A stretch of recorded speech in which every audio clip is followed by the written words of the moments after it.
Are you a podcaster? Maybe you've got that big idea and you're looking for a network to join. The multi-award-winning Ozcast network can get your content to eyes and ears all over the world.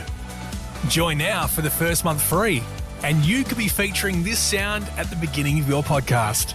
Ozcast. Simply head to ozcastnetwork.com for details. Ozcast.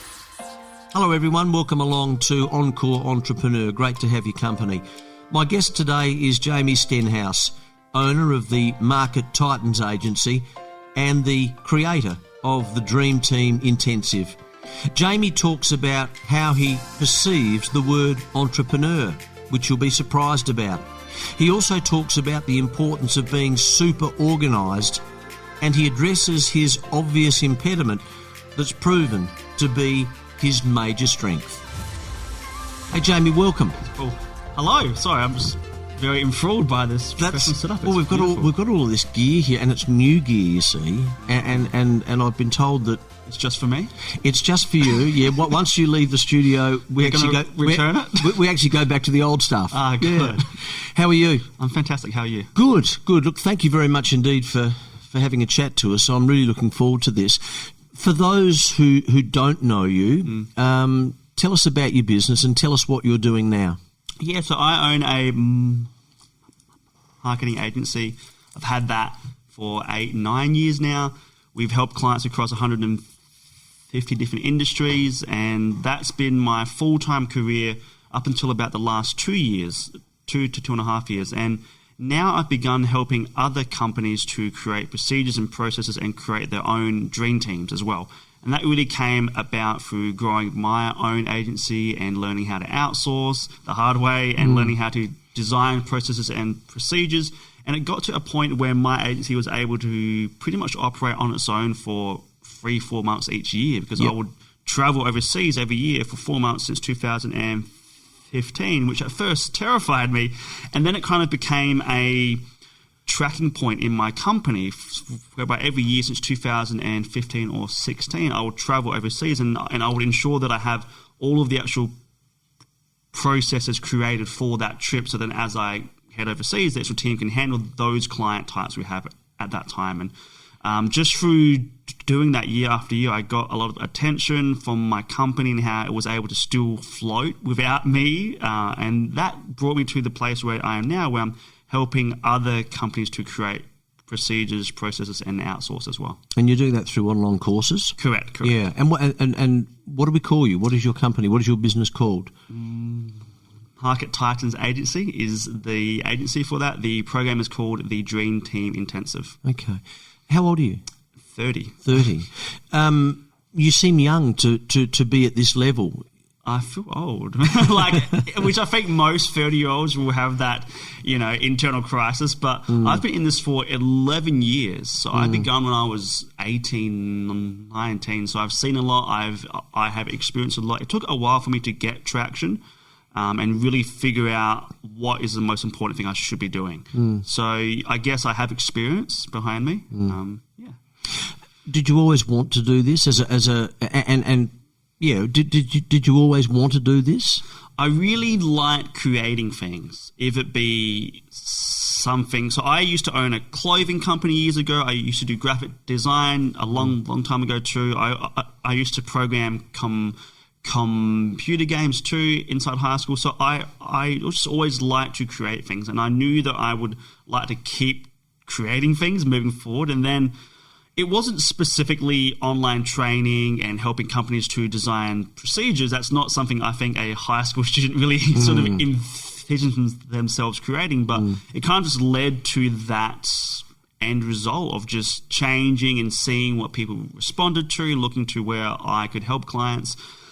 But yeah, I guess I just wanted to work behind a computer at the time. So I dropped out of high school because of my speaking impediment that I've now somewhat improved. Yeah, and we'll talk about that, because I know you're comfortable talking about that, which is a good thing. Go on. So I was just keen just to work behind a computer. I didn't know the sort of details of that. So anything that fall into that category, I kind of gravitated towards. Do you class yourself as an entrepreneur? Is that how you see yourself? Yes. Short answer, yes. And I say that with hesitation because I feel like that phrase is getting thrown around a lot, which I'm not a person to say when someone is or is not an entrepreneur. But my concern is that it's getting a negative association with people who are entrepreneurs but aren't taking the risk, or say they're not putting out a good quality product, or they're not in it to help their clients and they just want the quick cash kind of thing, right? So that's interesting. Yeah, that's your view. Has that view been around as well? Is that a commonly shared view?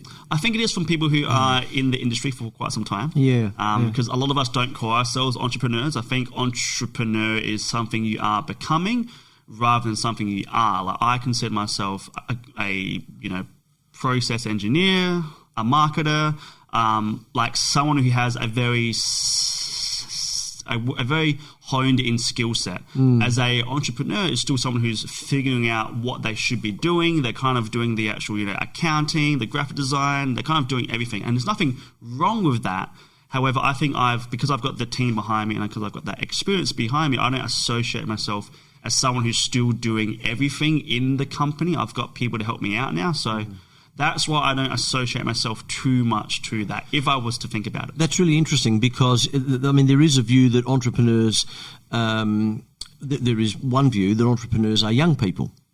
But then there is another view that entrepreneurs can't be young people because you need the experience to become an entrepreneur, and technically you need time and you need to age to become a true entrepreneur. Is that something you agree with that? I think I define entrepreneurship as resourcefulness, and I think that comes with age as well. And experience. 100%. And I definitely think if I was to go head to head with 18-year-old Jamie, I wouldn't even have, I would laugh at him because of how unorganized he is, of his schedule, his routine. And it's really all about, the older you get, the more organized you become as a human in general, which makes entrepreneurship a hell of a lot easier. That's a really good topic. I want to expand on that. Keep going, sorry. Because that's a really good topic and one that I can really relate to. I promise you, and I'm sure a lot of people can relate to that. Yeah, because if I look at myself in, 16, 17, 18, even up to about 24, 25, sure, I had traction and I was doing my thing full time, but it was really unorganized and I was up at all hours and it wasn't graceful and there wasn't real progress. It was just a lot of noise without traction. And I think that was because I myself as a person was just generally unorganized. I couldn't sit down and do the work. I didn't want to do things that, say, I didn't enjoy. However, the older you kind of get used to doing things you don't enjoy, and you know that as part of the actual process, and you understand how to create a good routine and control your sort of attention and all of that. And these are such crucial intangibles that a lot of younger entrepreneurs don't have until they slip up a few times, until they learn that. I want to talk more about the organisation aspect. That's a really, really interesting aspect. But before we do that, I'd like to address your impediment. You're more than happy to talk about it, which is a wonderful thing. And it's a wonderful thing because there are so many people with different impediments who feel really awkward about them and really embarrassed about them. And I they don't need to. Clearly, they don't need to. So, was your impediment worse when you were younger? Well, I dropped out of high school too. So that was the reason why I dropped out, because my speech was just hindering me from a learning point of view and from a social point of view. Communication, So like, for example, I would not answer questions in class, or say if I had to, I would give the wrong answer because I knew I could say those words to some degree. That's an interesting point. Or like, for example, trying to socialize, I would not ask for certain things. I would not talk to certain people. Even small things, like if I was to go and order lunch, I would have to point to the food, and then if it's not there, I was like, oh, I guess I'm not eating today, kind of thing, right? And all these things just compiled, and then moving into year 10, 11, 12, it was like, there's a lot more oral presentations. I was like, I am out of here. I am not hanging around for this. And it was very hindering. It was very limiting until I discovered entrepreneurship. And Really? yes, to some degree. And especially for speech, it's very much attached to your own self-worth to some degree, to your confidence, to how you feel. And I think because I didn't really have any good learning experiences in high school, I didn't feel confident in English or art or anything like that. And then I quickly discovered, like I'm pretty good online. And that kind of got me some confidence and began to even it out, but it didn't get it to where it is now where I can fluently have a conversation. And I would avoid doing interviews for years and years. And Because you feel self-conscious? because I knew that I couldn't Communicate? fluently. Okay, cool. Fluently. Yeah, So okay. I would get... So actually, just to clarify that, were you more embarrassed or you were just annoyed that you couldn't communicate? A bit of both. I think it is annoying because you would see some 4-year-old kid who's fluently talking, and you're like, I'm like 23. Of course. Why can't I do that? Of yet, course, kind of thing. yeah. Right. So, so I began to overcome it through entrepreneurship, through learning something hard, through gaining expertise, and that kind of got me to a certain point where I could talk to clients and prospects, but it wasn't still under my control. And then I did a tremendous program in 2013 called the Encore program. I love that company. Anyone who has speaking should go and seek them out. What's that called again, Jamie? The Encore program. Right, cool. They have a 97% success rate, which is incredible. This is to help people with conditions like yours? Yes. Wow. And so I did, I think I'm a bit of an extremist in most sense because I did 10 courses every 3 months over a year and a half. So I just kept going back and back, and it was incredible. I had some really good friends, and I learnt the most important thing I took away from that was obviously a lot of tangibles, like how to breathe, how to know something's going to come up, how to avoid that. But the overarching principle is to be comfortable in your challenge. And the more you're upfront about it, the less control it has over you. Because if you're trying to hide something, it really affects how you feel. Yes. But if you're upfront about it, then it removes all the tension around that anxiety, around that problem, right? So if anyone is ashamed or embarrassed or afraid of something, they should just be upfront about it, and they'll see that people don't really care first and foremost, and that it removes all the tension associated to it as well. Yeah, you've really articulated that well, and I guess, and you touched on this, it also has a lot. Well, I think it has a lot to do with the person listening to you. But I think once it becomes clear to that person that you have an impediment, then they just accept it. And people are going through their own things. Of course, and might not be an impediment. No. It is an impediment, but a different type of impediment. Yeah, and to really drill that in that's a good point. In the 3rd or 4th day of the course, they force you to go out and talk to 100 people on the street and block on purpose. Yeah. So you would go up to someone and say, for example, I would go up and say, hey, how was your day? Yeah. And they would say, no, go back and block on purpose. So you go, okay, how is your day? Oh, okay. And seeing their reaction, and there's no reaction. This thing I was so concerned about showing isn't a big deal. Great point. So great exercise. The more you expose yourself to the fear, right, the less control it has. Are you comfortable now with it?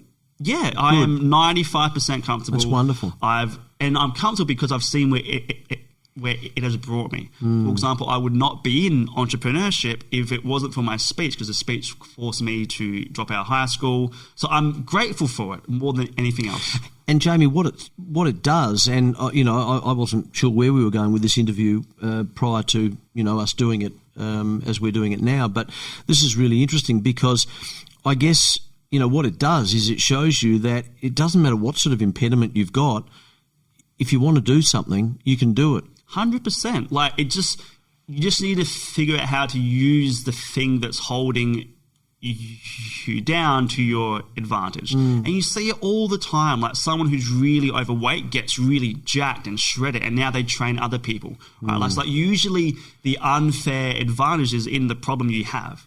Like for myself, my speech was such a hard thing to get through that now I'm at the point where I'm doing 6 sales calls per day for the last 2.5 years, and now I'm teaching, and now I'm doing interviews, and I'm filming content, right? And it's my main thing I use after I've learnt to use the obstacle as opposed to try to avoid it. Yeah, that's wonderful. That's really good. I think that's a great lesson.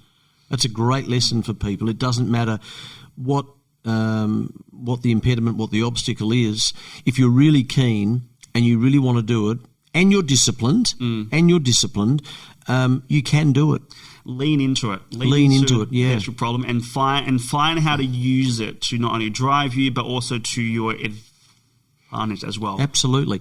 I want to get back to being organised. I think this is a really, really important topic. And to be honest with you, I think this might take up the rest of our interview. And I've got so many other questions I'd love to ask you, and we'll perhaps do a couple of rapid fire ones at the end. For sure. Being interviewed, I've just restarted up my media training business, and I'm eventually going to put a really good quality, like yours, online course together.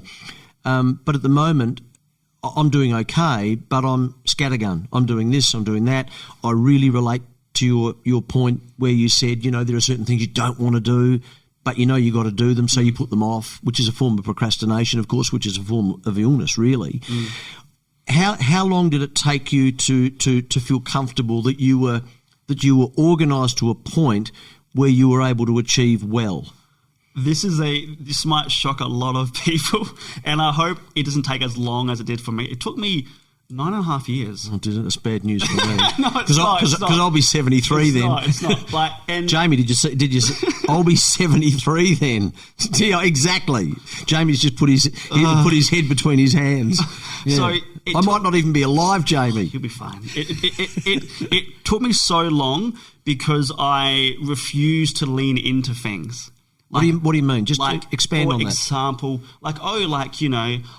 for example, I avoided doing sales calls.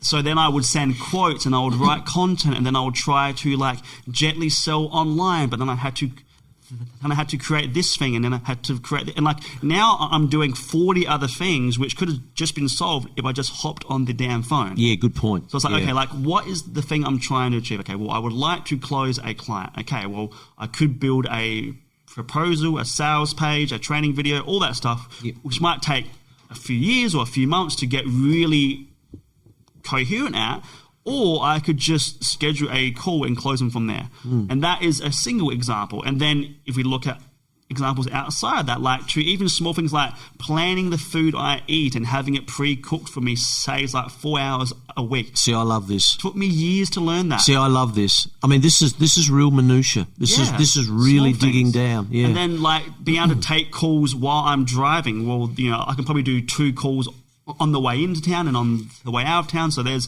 a few more hours I can save, and just really getting organised in terms of how can I get the most out of the time I have, and then during that time, what is the most impactful thing I can do. And a really good story that I learned this firsthand is I was doing Muay Thai with my coach a while ago, and someone asked the question of, hey coach, how can we improve our high kicks? And then he went on to ask, is it maybe because my hips are too tight? Oh, this is a form of karate you're talking about? Yeah, got it. Yeah. And then he's like, and then he asked, well, should I be doing some more hip flex stuff? Should I be loading up more on my leg? Should I be doing this or that? And head coach said, just throw more kicks. And I was like, isn't that such a good example in life? Because so many times people want to do something and they do everything else except the thing they want to do. Absolutely. That's a great example. And that I was like, this is genius. And for example, if someone wants to do speaking gigs, well, then they should just speak more as opposed to write articles, create a brand, and go to and do all these other things which are helpful. Avoiding it, right? Yeah. So, because deep down inside, you're either not confident, it's too hard, or you're scared. Yeah. It's just or it's annoying, and you don't want to put in the work. It's just hard. That's such a great example. I'm just about to finish watching the Michael Jordan special. Oh, fantastic.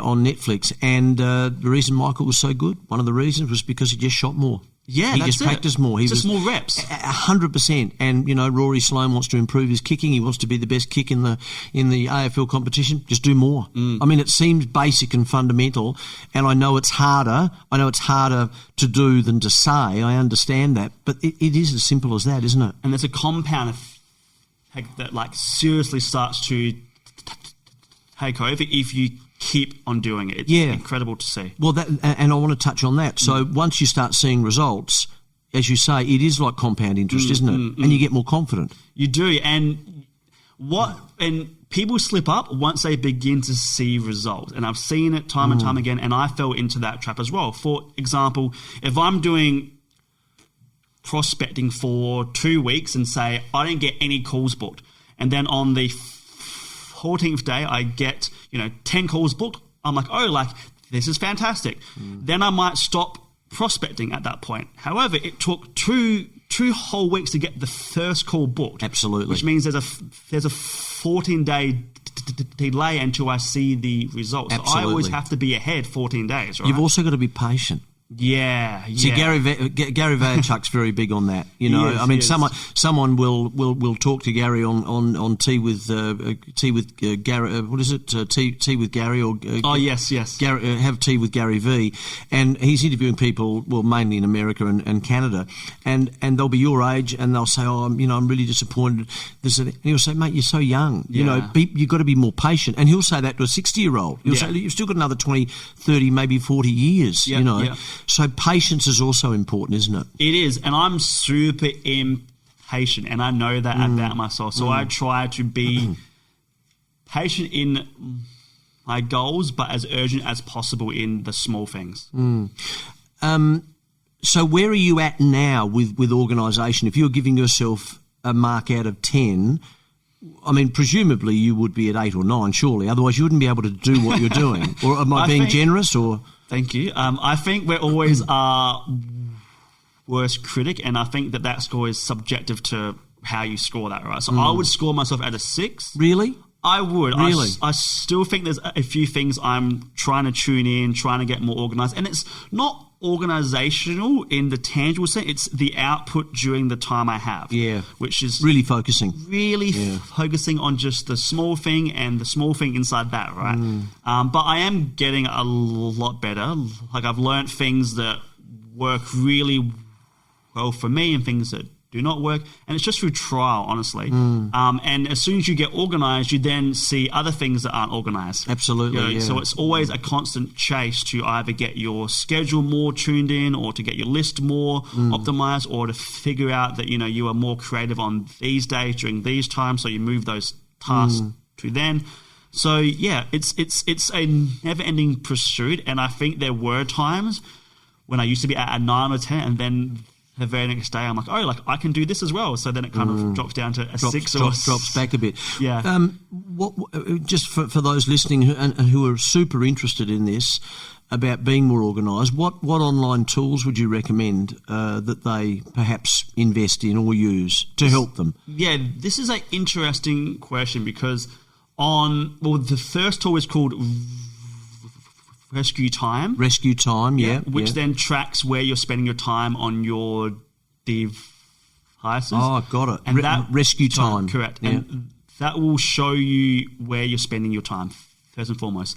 In terms of getting organised, or in terms of making things easier, you don't want to add things to the situation. So a lot of time people will add these time tracking apps, there's notification, these productivity hacks. It's you're just throwing in too much. Now you have to complete the thing you need to do, and you need to use these tools. It's a lot to do. Yeah. So adds to the confusion. It does. And the chaos. It does. And I've found that by removing a lot, I naturally get more organised. So it's not a sense of trying to be organised, because that's hard to do. What I found is looking at it from the inverse and going, okay, how can I not be unorganized? So, okay, well, then I will plan this the night before. Then I would sort out this, and then I would have this thing in the office. So it's not about trying to get organized. It is about trying to remove the chance of myself to ever be unorganized. Gotcha. That's great advice. And that tool is, what was it? rescue time. Rescue time. That's a ripper. That's a ripper. Tell us about your course. Yeah, so it is a 7-week program. We have calls twice a week with everyone in the group, and we go through the whole process of, first and foremost, getting the individual organised, because if the owner of the company isn't organised, they're not going to have time to hire, to build processes, and really to get things out of their own schedule and into the schedule of their teams. So we address that problem first. We go through a lot of how to create client boundaries, task boundaries, and how to assign those to people on your team. From there, we go directly into creating a cold outreach team, so creating the processes for that, if it be for cold email, LinkedIn, Facebook, all social media, and having someone else from overseas do the prospecting for you. Yep. This should cut down 3 to 4 hours per day if you were doing it on your own. And then from there, we jump straight into the client delivery team. So this could be if you're doing ads or social media or Google AdWords or content creation for your clients or for your own company. It's about creating a team around that. And if you get all of these 3 aspects in play in terms of really trying to optimize yourself, optimizing your company, creating a actual procedure to then get you sales calls booked, or say clients into your company, and then having a team to then complete the task of this client work, then you're pretty much running a well-oiled company, and you just have to oversee everything, right? And it's not that hard to get to that point. It just requires the right framework and for things to be built in the right order. Wonderful. Very detailed. Thank you. And the calls, which are live, obviously. Yes. So it's sort of blended learning in a way, isn't it? Yeah. How important is that if someone is wanting to make an online course to actually make available that face-to-face, or if it's not face-to-face, over Zoom or maybe over a phone call? How important is that as an element of your course? I think for all programs, the more you can care about the client's results, the more you earn, generally. And if we break apart, okay, well, how do I care? Well, you check in with your clients, you ensure that your program is actually engineered for change, and then you support your clients through either a group and or calls. So calls are super crucial, because sometimes people can't put things down into words. Sometimes they need to rant for 2 or 3 minutes until they get to their problem, right? And in just making yourself available in every front that, say, your clients need you on, you're going to see, first and foremost, clients won't use you as much as you think they will. And if they do have questions, they're really damn good questions that you can take and put into your program to help other clients, or put into your campaigning, right? Because something that then prevents someone from taking a choice is they have a question. And then if you can look at your if you can look at your clients for questions they have, then you might be able to use those in your campaigning to get other clients in too. Love it. So I'm all about having as many calls as I can, because that's how you're going to learn a lot about your industry, about your clients, about your prospects, and trying to make myself as openly available as possible. So wonderful. Calls are very, very crucial. That's wonderful. Some great information. Before we wind up, you're having a chat to someone, you're having a coffee with them. They've got a 9-to-5 job. They're thinking of pivoting. They're thinking of making a change. They're thinking of doing something similar to what you're doing, or they're thinking of becoming an entrepreneur. What do you tell them? What do you say to them? What one thing do you say to them? Try to do it as quickly as possible. Why? Why you still have interest in it? Because I've decided, and I've seen, and I've experienced with my own points of view, if I have a great idea and if I don't pursue it quickly, I will lose interest. And I might lose interest after half a year, and I've put half a year into it. So now I've discovered, as soon as I have an idea, I need to jump on it while I'm still interested in it. Even though it could be a great idea, I'll just lose interest because I've been doing half an hour every 3 days for the last 2 years. I've lost interest. However, if I do like 2 hours every day and it gets done quicker, then while I'm still interested in that, I will get a return on my time, and that will fuel further interest. Jamie, thank you. Thank you.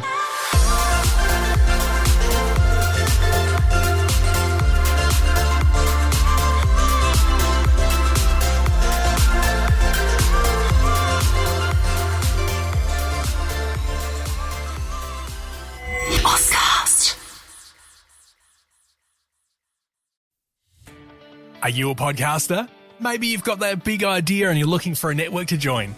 The multi-award winning Ozcast network can get your content to eyes and ears all over the world.